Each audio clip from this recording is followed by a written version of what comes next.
Hello, everyone. We are now live, coast to coast. Welcome to Branding Stand Out in a Nation of Too Many Lawyers. Too many lawyers? Well, not here today. It's great to see so many of you from different parts of the country joining us today. I would now like to introduce Nathan Chapman. He's the president of Firmidable, a strategy-driven marketing and digital agency that works exclusively with law firms. Nathan has an MBA in marketing and over 30 years of experience helping law firms all over the country meet their goals for growth and revenue. All right, with that, I would like to turn it over to Nathan to get us started with what we'll be covering today. All righty, thank you. Happy I'm here and happy to have all of you here. We are today going to talk about branding, how to stand out in a nation of too many lawyers. Before we jump into that, I'll make a note of this date. This is going to be our next webinar. It's going to be on Tuesday, October 22nd at noon Central Time. Our theme for that day is going to be, does your digital marketing stink? What you really need to know. So today in branding, we're going to talk primarily about things you see on the screen. In this one, we're going to talk about things you may not see on the screen, technical geeky things, but that are really important. And so make sure you sign up for that one when it rolls around. All right, today we're talking about branding, stand out in a nation of too many lawyers. According to the American Bar Association, there's 1.3 million lawyers in the United States. Now, I haven't talked to all of them, but I have talked to a lot of them.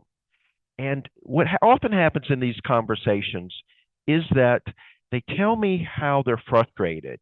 You know, they feel like they're different than their competition. Usually they're superior than their competition. But to the outside world, all lawyers look alike. So that's our challenge. Mostly we're going to talk today about you and that challenge, but just a little introduction so you'll know where I'm coming from. I started my agency that specialized in working with law firms back in 1991. 2 months later, they invented the first website. So for a long time, we just did traditional things like branding. And I think that helps us do better digital marketing today. Like lots of agencies, we do more digital marketing than any other thing today. But I find too often for a lot of agencies in digital marketing, they're all focused on the digital part, but they forget the marketing part. Because maybe we have new platforms, new digital tools, but people haven't changed. That's why it matters. The other thing I think that's going to be helpful for our conversation today is by the fact that we specialize in working with nothing but law firms. Well, that's in fact how you become an expert, right? You get to study when things go extra well, and you get to study when you're disappointed, and you learn from both. So I'm going to bring all of that to you today. We're going to talk digital, but we're going to talk about how to do it with branding, because branding is the foundation that makes all marketing work better. All right, one more thing to set the stage. I want to play a little short video for you. I was doing a project for a firm up in Pittsburgh, and every city I've ever visited, there's always some 800-pound gorilla, somebody, we're usually talking about personal injury. They spend millions and millions of dollars, and they've been doing it for decades. You can't ever catch up to them. And so the people I was talking to were not that firm. And so we're trying to figure out then, what do we do? I wanted to do some research. I sent a cameraman and a producer all over the streets of Pittsburgh and stopped as many people as they could and said, tell us about the lawyers in this town and what do you know and what do you think? I'm going to play you one little clip from that research. I know for personal injury, ain't nobody like Edgar Snyder. Very good. Nobody. Very good. I think he's a good-hearted individual. He'd rather not see clients because he would rather for them to be healthy. But he always makes preventative commercials because he tells our teens, don't drink and drive. And he tells workers comp, if you're injured, talk to me. Don't talk to the lawyer, your employer's people first. And he gives good and free advice. If you don't know how to drive, stay off the road. Because this is his town and he's coming after you. So isn't that interesting? So she literally said that he would rather people be safe and not have cases. So when I presented that to the firm I was working with, they literally were spitting up their coffee, right?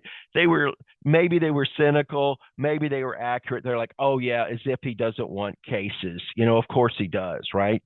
So I don't know, Mr. Snyder, but I do know this is the challenge you're up against, because during that day, we could not find a single person on the street who had a negative thing to say about him. That's your challenge. How do we compete in a world like that? This is how we're going to do it. Here's our agenda for today. First section is going to be branding in the digital era. This is going to be the longest section. So don't worry, I'm watching the clock. If we spend more time on this, I'll make sure we end on time. Our second one is going to be a particular tool, market positioning. We'll talk about what that means when we get to that. Then logos, and maybe you should have a brand refresh, the power of color. Now that's going to be fun, right? And then once we have all those tools in place, how do we do our brand rollout? Let's get started with that first section, branding in the digital era. Well, maybe we should start with what is branding? You know, maybe you've heard the term. It actually starts out in the Old West, branding cattle. That's where it starts. Now, why did they do this? Well, because all cows look alike, right? Well, maybe not to other cows, but to people they do. And so, does this cow go to this ranch or the other ranch? And so they started branding the cattle. So we know, okay, now we know which ranch owns this particular cow. All right. But later on, in the 50s and the 60s, I don't know if you ever watched the TV show Mad Men. This is Don Draper. In his era, as they're starting to invent modern marketing and advertising, they started using the term, doesn't all ketchup look alike? How do we differentiate Heinz from the store brand, right? Branding, we use the same term today. All right, well, what is it? What is branding? So branding is the process of creating a distinct identity for a firm in the mind of your clients or potential clients. So there's different ways that you can influence your brand. You can start with your choice of name. Sometimes a firm will say, hey, we're Smith Disability Attorneys. They're already starting to tell you something about themselves just in their sheer name. In my agency's name, we branded a number of years ago, and we wanted to be known as really top-notch, aggressive. When you want it done right, you hire us.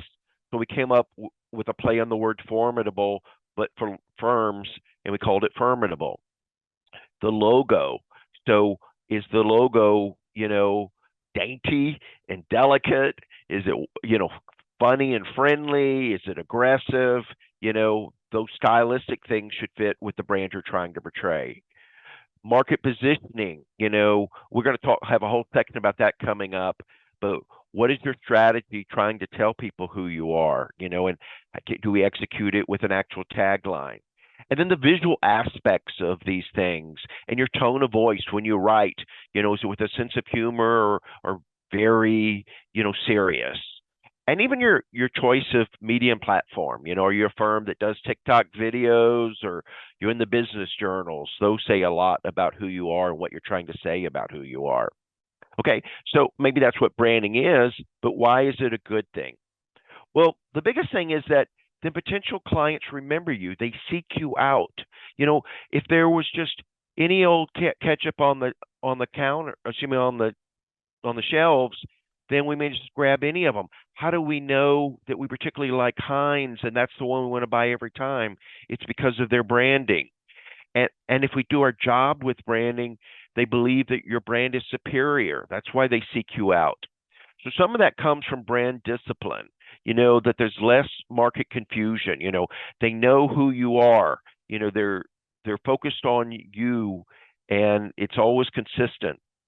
So we have a term like brand equity. So what that means is if you do your branding over time, you actually build up value in it. I see, like we do some television. We see people call, say, I saw you on television, when we're not even on the air, because we built up brand equity. Branding makes all of your other marketing more effective.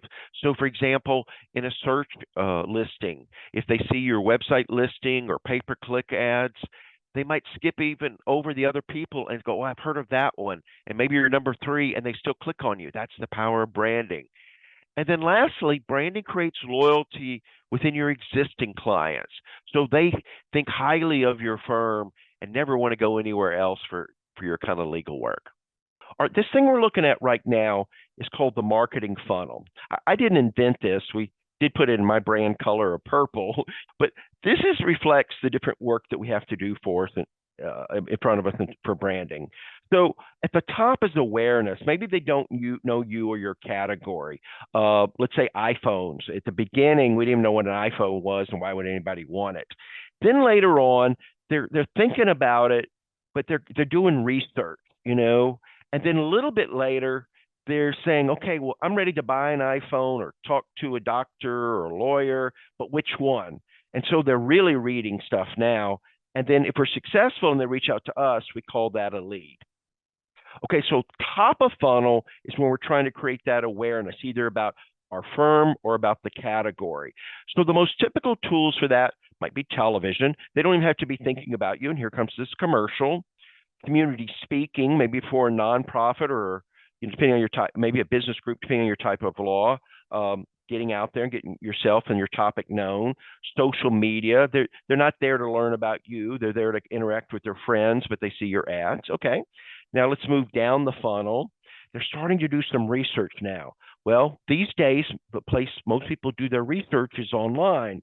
So here you want to have a really good website, get found through search engine optimization, or maybe your digital ads, so they're getting to you there. By the way, television is kind of both. So television can create awareness, but it also can make the phones ring in the short term. It depends whether they have a future need. They don't need you yet because they haven't been in a car wreck, or, they're a Social Security lawyer yet, or whether they actually do have a need right now. All right, mostly today I'm going to talk about digital, but I brought up television. So let me just say a couple of things about it before I move back to digital. Honestly, and even today, nothing has the power of branding like television. There's no digital ad that is seen as much and can influence as much.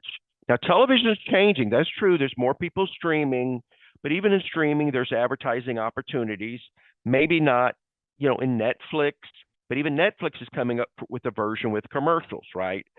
Let me show you one example, and we'll talk about it afterwards.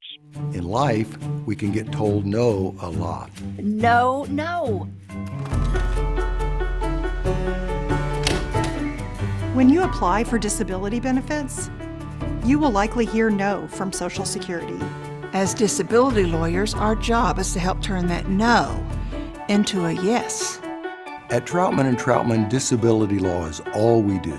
Call 918-416-4646. Troutman & Troutman.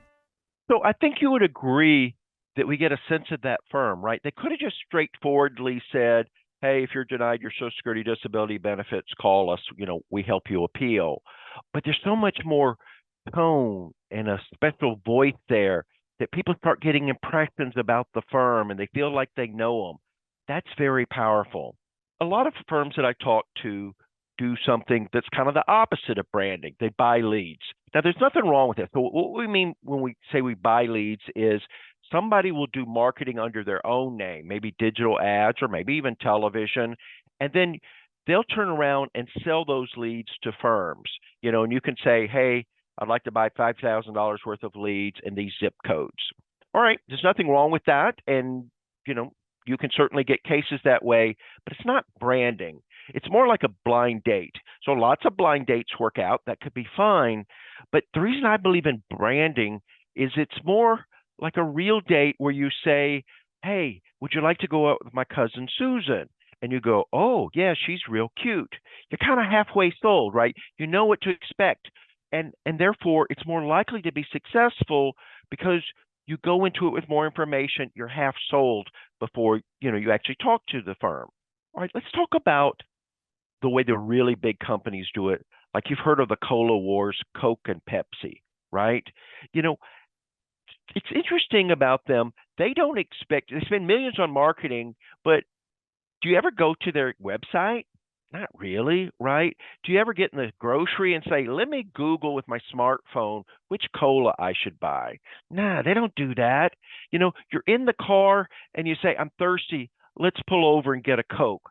It's already in your head by the time that you're ready to purchase. They don't wait until you have a need. All right, what does this have to do with lawyers? Well, the same kind of thing happens with law firms, especially in competitive areas. Like I believe families are still in the emergency room and they're thinking, let's call so-and-so, about what has happened to our loved one, right? It's already in your head. That's the power of branding. Okay, but what about the Google searches? Here, the SERP, this means search engine results page, and it's just a wall of text. How in the heck can you stand out here? Well, actually, you can. You might have seen this before. They call this the Google Business Profile. And so with this, you can add your own pictures. If you don't, Google will actually pick some stuff for you, but it's better if you manage it yourself. You can add videos, you can add frequently asked questions. You can do a lot with this. But what about the actual search page? Here we can also add things.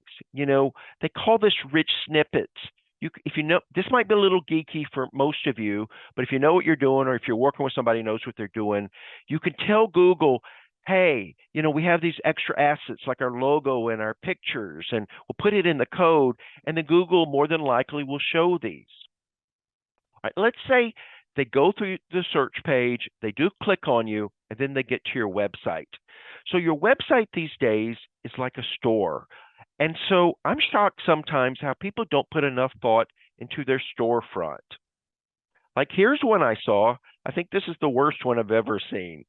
My goodness, I don't know what they were thinking, but would you ever call these people? Here was one that was kind of fun to look at. So they have a video here.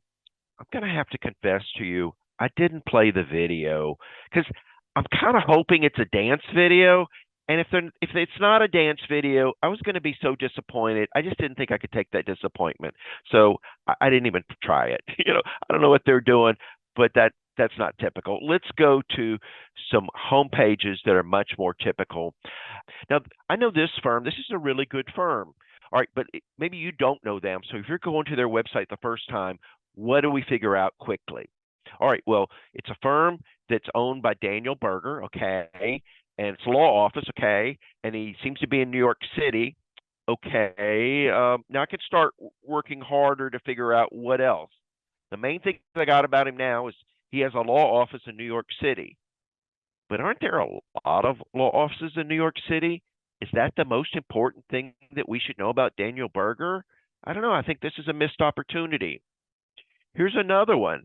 Another city, I think that might be Chicago. They help people get benefits they need. What kind of benefits? I'm sure if I keep studying, I can figure it out. I don't know. To me, this could be like a website for Blue Cross. Why are we making it hard for people to understand what you do? Here's another one. So by now, you see there's a pattern. There's a lot of law firm websites out there where they put a picture of the city. So what's going on here? Well, they're pretty pictures. I'll give you that. The art directors probably don't have enough photography available to them. And so they're just grabbing these stock photos of these cities. They're just not very unique. All right, now here at least we have the city and a lawyer, and you don't have to pay this lawyer any fees until you get something, and don't give your rights. Okay, so once again, I just don't really know, other than he's a lawyer in a big city, what's going on here. PI lawyers, same thing, a lot of lawyers. They all have nice suits and they're in front of cities. One last one. Now, these people, I'm going to give them a little bonus points because at least they've got the pose. All right. If you look at a lot of law firm websites, before long, you're going to see the pose, this arm crossing. I think that's to show that he's confident. But really, I think you'd agree with me, it's just a cliche. And the problem is, why do we have cliches like the cities and the arm crossing? It's because people aren't spending enough time thinking about it. If you just do a shoot, you bring over even a nice photographer, and there's not a plan, you're more likely to say, okay, what do we do? What do we do? Tell you what, try crossing your arms. You go to the cliches because you haven't thought originally. You don't have a plan. Now, let me show you some examples where I think we are doing that well. So this is a family firm, a mother and her daughters, female firm in Missouri. I think we get a nice impression of them. They're in front of the courthouse in their town. I can tell right away what they are. They're Social Security, disability lawyers, standing up for immigrants in Colombia. I get more unique, right? I get a good impression from them already. And here's another one. It says on the left what they do, but of course their eye goes to the picture. Good picture, right? I'm starting to get a vibe for the culture. That's really good. Let me let you in on a secret. This picture did not happen on its own. we art directed it. We were there at the shoot. The photographer's got a lot going on, and just that's asking too much of them. And so we interacted with the clients and said, let's try this pose and see if we like it. And a picture tells 1,000 words, but you got to put thought into it in advance. Here's another one which we art directed. I think they look powerful and confident, but no cliches. I think this is really nice. Let me let you in on another tip. Look over here at their logo on the corner. So their brand color is blue. Look at them. They're all wearing blue suits and blue ties. That's not a coincidence. That happened because we art directed it. We gave thought and made a plan in advance. We didn't just show up with a photographer. Okay, let's level up. Let's do it like the real companies do, like let's say McDonald's. So we just saw examples of how to do better photography with your lawyers, on your website. But in McDonald's, we don't see the CEO or the board of directors, right? Real companies know that they didn't go to your marketing because they cared about you. They did it because they care about themselves. So real companies show images of their customers enjoying the product, in this case, the taste and the value. Maybe that's what we should be doing. We have such a culture of law firms now where it's all about the lawyers. We forget about your clients. But trust me, they didn't go there because they wanted to know more about you. We said that to this firm, a workers' comp firm, and they let us use pictures of real life clients on there. And we put a little in the disclaimer, a little, hey, these are real people. And we're going to identify with them because we're workers more than the lawyers. So when you do photography, you have choices. You can do stock photography. We do stock photography also. Thanks to the internet, there's so much a need for photographs. We often do stock photography. The only downside is, well, is it really your clients or your lawyers? Does it look real? Does it look fake? Do they see it on your website, but they've seen it somewhere else before? We do it, but it'd be nice if we could have custom photography. So I told that to this firm. They said, okay, we know a photographer. We'll get some photos. All right. But I guess we see that not all photography is the same. I'm sorry. I said to them, y'all look like the Sopranos. We got to do something different. So they let me redo the shoot. And this time we hired a photographer for them. Now, I wasn't there, but the photographer definitely took them up a notch. I think you would agree these are a lot better. But the ultimate would be if somebody, the photographers are talented, but they've got a lot going on and they don't know the strategy of the firm, right? So the ultimate is when you have art direction. Here's one more example where we didn't have art direction. Now, this is a good photo. Nobody's doing the pose. They look nice. I love it. But one of the things the photographer didn't think about, because they just weren't that familiar with how the photo was going to be used, is that we actually needed a really horizontal photo. So once they sent us the photo, it wasn't horizontal enough. We could either rebuild the page, we could crop it really differently, but we decided instead we built this kind of fake wall in Photoshop. So if you had somebody like an agency art director, then we can plan all of that out. It's just a lot to ask even good photographers to keep up with all of that. So here's some custom photography with art direction. Here's some. We used real attorneys with real clients. Once again, I think these are more natural. You saw this one earlier. By the way, remember, you don't even have to show the lawyers. In this case, we did a real client and no lawyer. We didn't even need it in the shot. Okay, remember our little poll earlier? We said who wants a Coke and who wants a Pepsi? What do you do if you're going up against Coke and Pepsi? It's going to be hard. Are we ever going to beat Coke and Pepsi? Well, here's the answer. You don't say how you're trying to be like Coke and Pepsi. You try and say how you're different than Coke and Pepsi. That's what Dr. Pepper did. And since I first created this presentation for a law firm conference a couple of years ago, Dr. Pepper's actually moved from being number 3 into number 2. They had a really good strategy for what we call market positioning. And that's going to be our next section. How do you define who you are? If you don't have the money of Edgar Snyder, you better have a good market positioning strategy. So The most fundamental way that you convey what your market position is through a tagline. I look at a lot of these, and this is very typical. So this firm says they've been helping the injured and disabled since 1975. That is very common. A lot of times, more than not, the attorneys feel like, I have to say exactly what I do. But you don't. Let's see how real companies do it. Oh, there's McDonald's again. I'm loving it. Well, wait, I'm loving what? I'm loving what? They didn't say, I'm loving the burgers, I'm loving the price point, because their advertising will do that. Similarly, Nike says, just do it. Just do what? Buy the sneakers, go exercise? You don't have to. Your advertising will tell the story. This is to set the mood, establish who you are. Now, sometimes you want to be a little more overt than others. This is a while back, but 7-Up was the first one to come out and say, we have caffeine free. And so that was their slogan. Never had it, never will. Even then, they didn't say caffeine, right? And Tylenol, when they first came out, they were positioning against aspirin, and they're safer than aspirin. Okay. Here's in the professional services world, from accounting like Ernst & Young, building a better working world. How? They don't say it. All say you're in good hands, a business of caring, like a good neighbor. None of these feel the need to say we're insurance, or we're a bank, or we're a CPA firm. You do not have to do that. Now, let me take you through a few examples of how we do it for lawyers. But first, I'm going to give you my criteria. This is what a good positioning statement is. It has 3 criteria. It needs to be authentic to the firm. Let's not say something that's not true. Something your clients will care about. If we come up with something nobody cares about, well, we haven't accomplished anything. And ideally, something the competition can't claim. If everybody can say it, well, then it's not a very different position in the marketplace. I think you'd agree. All right, here's some examples.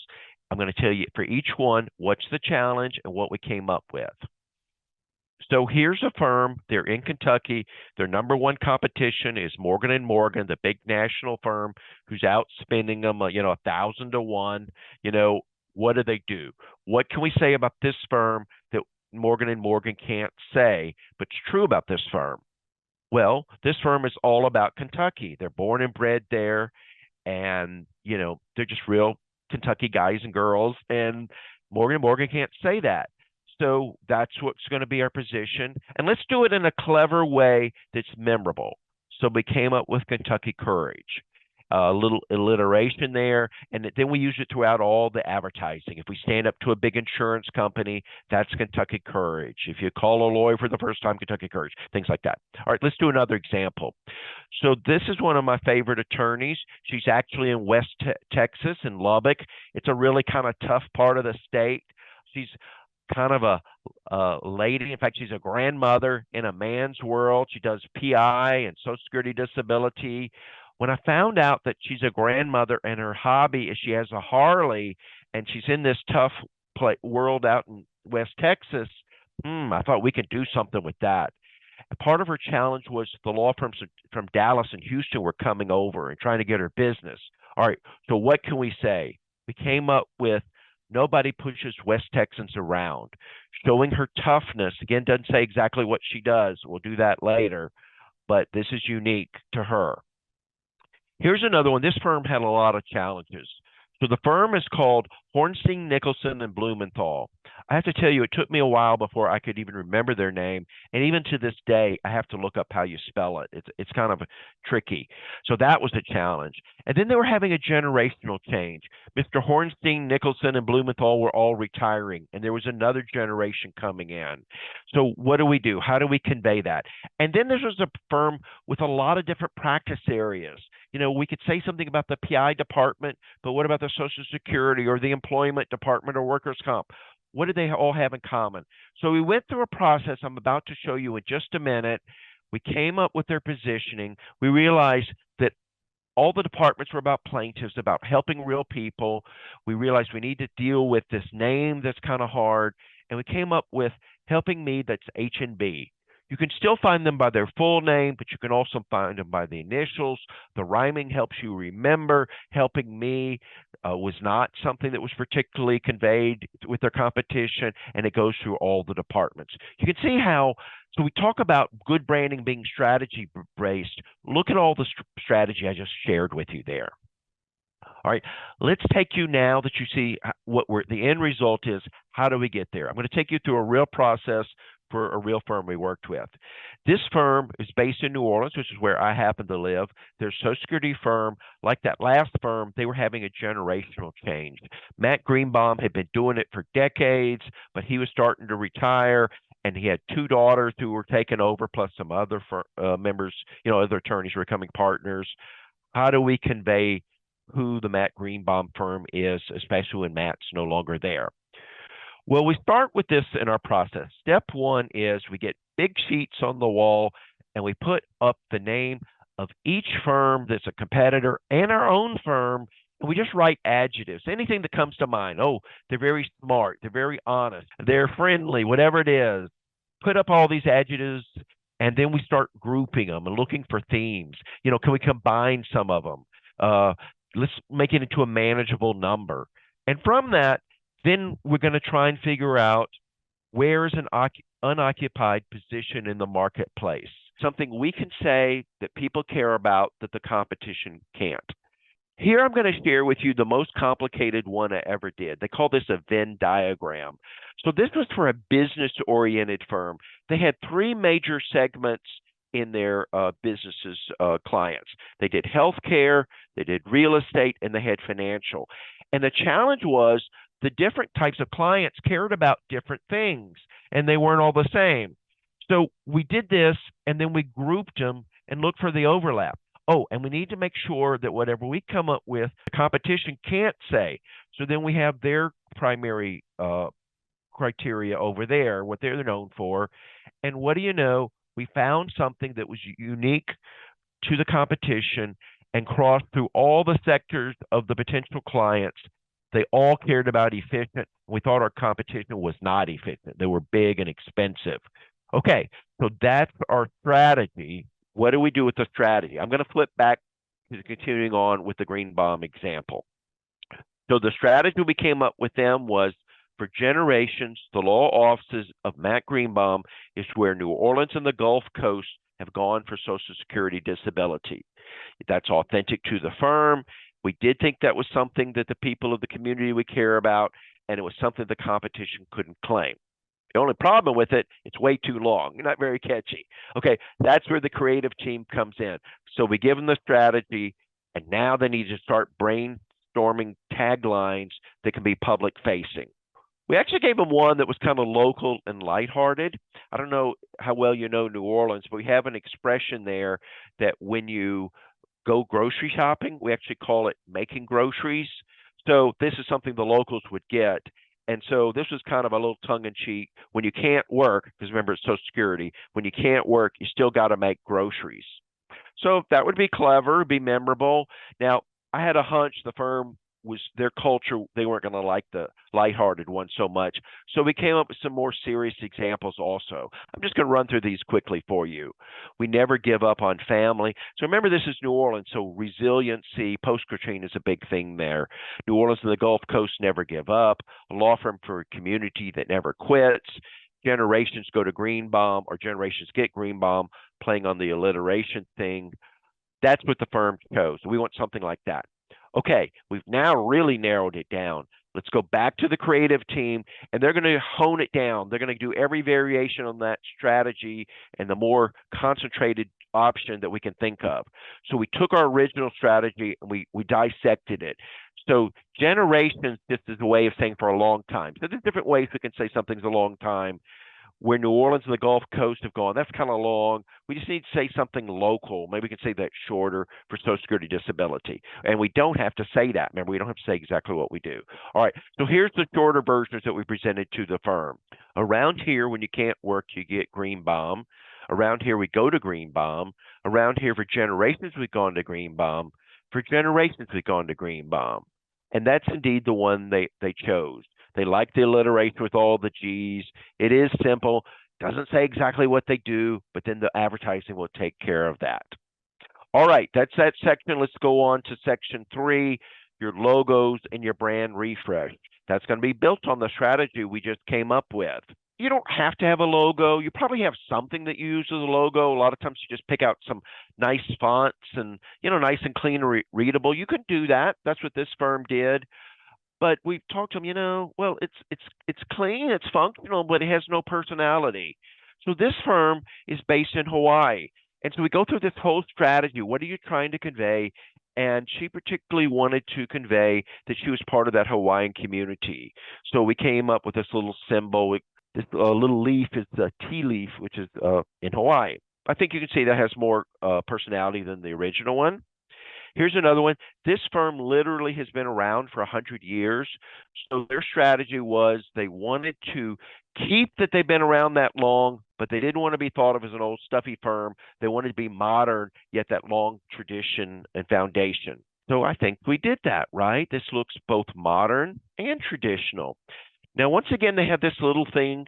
The last one had a leaf. This one has the ampersand. We particularly chose that because there were some other Schaefer firms in the market, but they were the only Schaefer and Schaefer, so we really wanted to emphasize the and part of it. So we call this a mark. You can either have a mark or not have a mark. Like my Firmidable, we don't have a mark, but they're popular. Here's one. This does not have a mark. This is perfectly clean and professional. But I think you would agree this one is even more modern, more character. It gives it more a feeling of this firm. Now, my goodness, these folks really needed to modernize. I think you'll agree. And sure enough, we did. They're in the Florida Panhandle, and we decided to play off of that. And so we did kind of a beachy, fun thing. Look how much more personality the one on the right is, and it's certainly more modern. This one is a workers' comp firm. Now, they already had this little superhero mark. They called him Comp Man, but this is pretty dated. So we talked to him, why don't you let's do a more modern version? And we'll keep Comp Man. We'll keep your mark. Just give him a refresh. And sure enough, I think the one on the right is more modern, but we still kept the part they love, Comp Man. You heard me say over and over again, referencing a strategy. Before we start drawing a single thing, we start with a creative work brief. We're going to include things like the history of the firm. What do people think about the brand now? What do we want them to think? Create some adjectives. What are those things you want to be known for? Give our creative team at least 3 of them. And examples of logos you've seen that you like and you don't like, and most importantly, why. And then when we start the work, we're going to actually do it in black and white. I think this is interesting. Now, why do we start in black and white? Well, for one thing, your firm is going to occasionally need the logo to be black and white. Maybe you're in the Little League guide that they hand out at the first game, and it's going to be black and white. So it needs to look good in black and white. But the main reason we do it is because color is so powerful. We don't want you to say, well, you might have loved it, but you hate the pink. Maybe it's kind of blah, but once we make it chartreuse, you're going to love it. So let's start in black and white. But then we're going to figure out the whole psychology of color. And in fact, that's our very next session, the power of color. So color is very important in the marketing world. Here's Apple. This was on the left, their very first logo. As they started to get more modern, they did a very colorful one. Now, why did they introduce so much color there? And then you could see they stopped. Well, because they were actually the first computer company to have color monitors. That was a really big deal. So they wanted to remind you of that with their logo. But later on, everybody had a color monitor. That was no longer a big deal. And they just wanted to look more and more modern. And over years, using black and silver and versions of that was the way that we conveyed being modern. So if you've used the same logo for a long time, you might want to look at this. Look how after that first one, we kept not we, but of course, but the company kept the same part, so you still recognize as Apple, but they kept giving it refreshes. If you haven't changed yours in a long time, you might think whether you could use a refresh. All right, but I'm sorry, but we're on the topic of color. Can you tell me which of these diamond rings come from Tiffany? Right? If we were together and I asked you to raise hand, everybody would guess it's that metal one because Tiffany owns that turquoise color.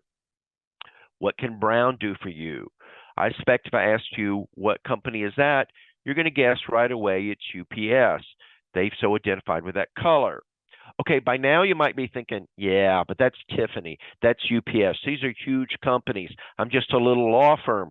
How can a little company possibly use color in a way that people recognize and remember? Well, Remember us. Remember Firmidable? I think by now you might recognize they're doing a lot with purple there. And our secondary color is black.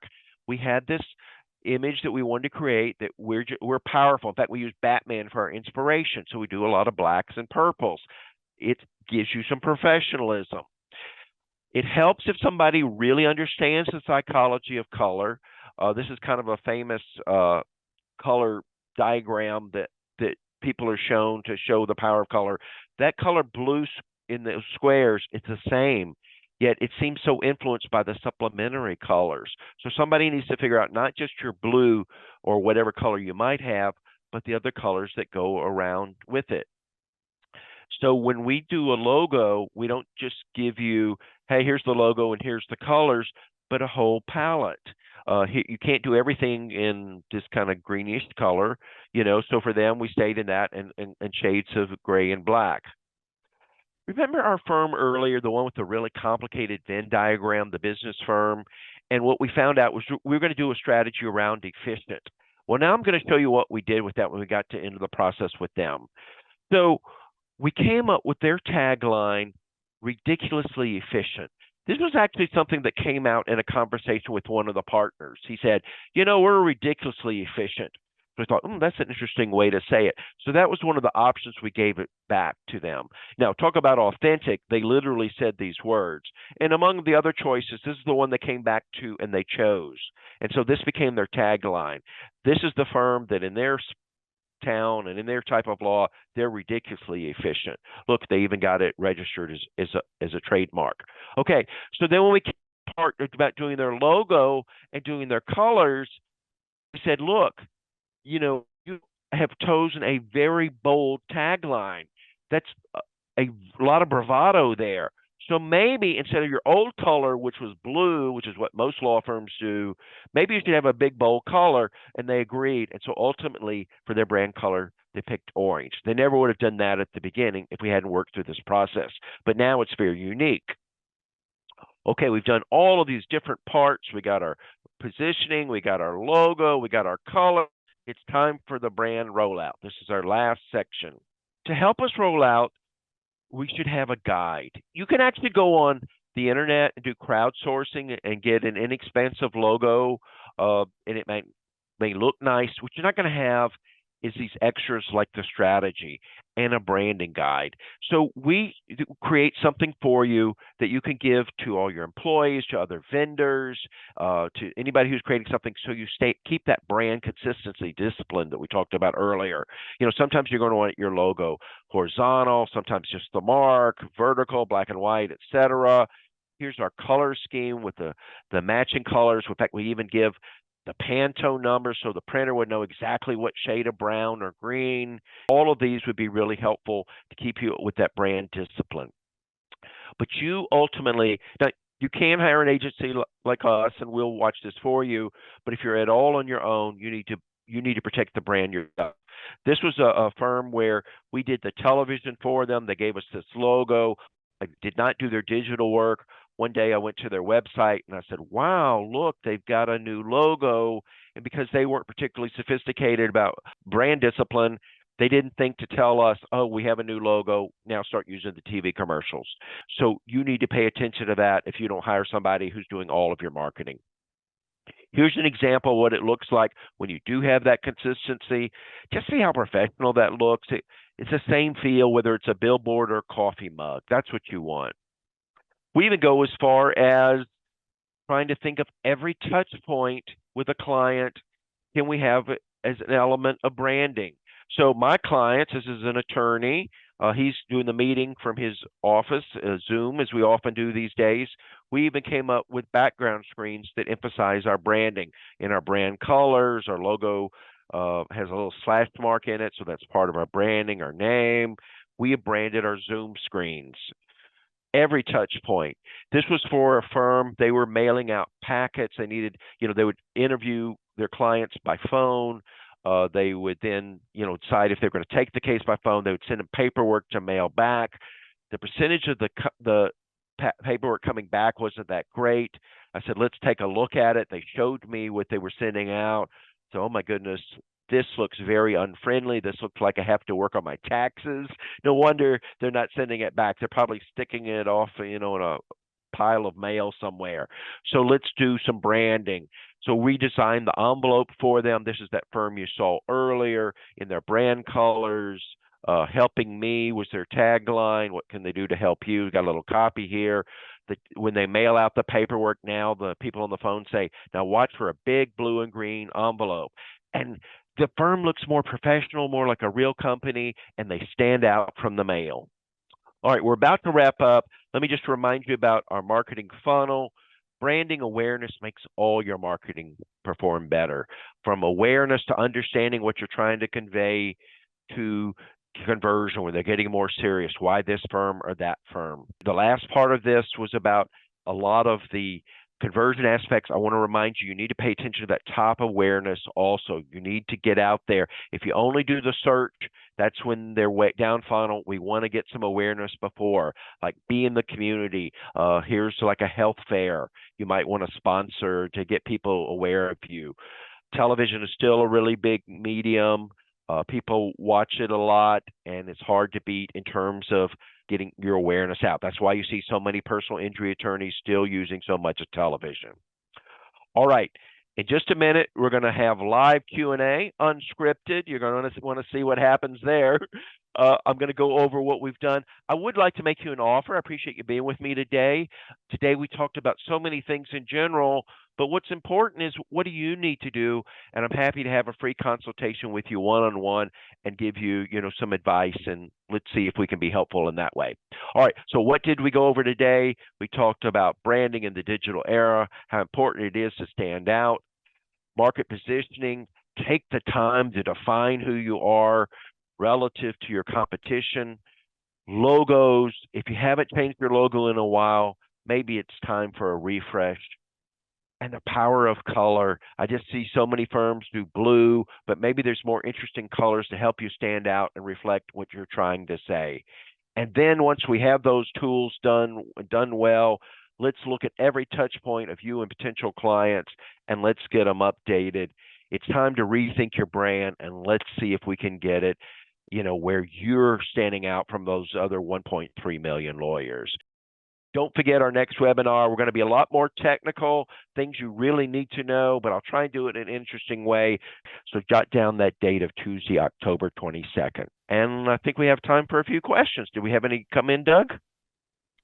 Yeah, we'll just answer a couple questions quickly that came in. So one we have from Mandy in New Orleans said, when should I update my brand logo? That's a really good question, Mandy. I think I'd be happy to take a look at it because some of it's stylistic, right? So I showed you some examples where they were obviously very dated. I think it might be helpful, to kind of look at the world of design and give you some thoughts. Okay, it's a little dated or it's very dated.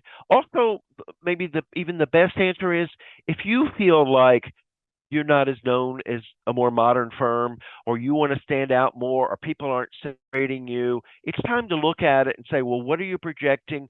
The logo is where we start first.